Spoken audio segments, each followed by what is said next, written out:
In 1997, Philippe Kahn shared the first mobile photo, a spark that ignited a new era. Instant images, the world at our fingertips.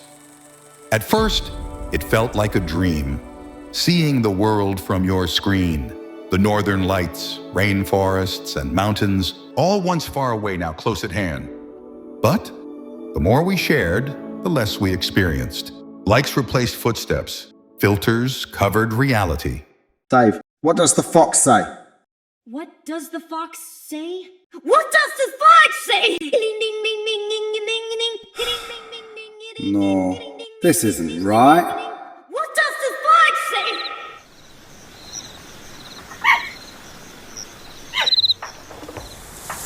Wind, sunshine, flowing stream.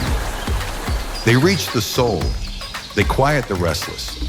From nature we begin. From nature we gain power. True connection begins the moment you step outside, not only on the screen, but in your eyes, ears, skin. It completes you. Body, mind, soul.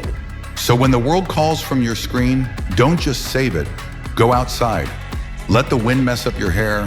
Let the sun tan your skin. Tell the world I'm here. With LiTime, your life is a journey. We power your discoveries. To write down your adventures, to find out our origins,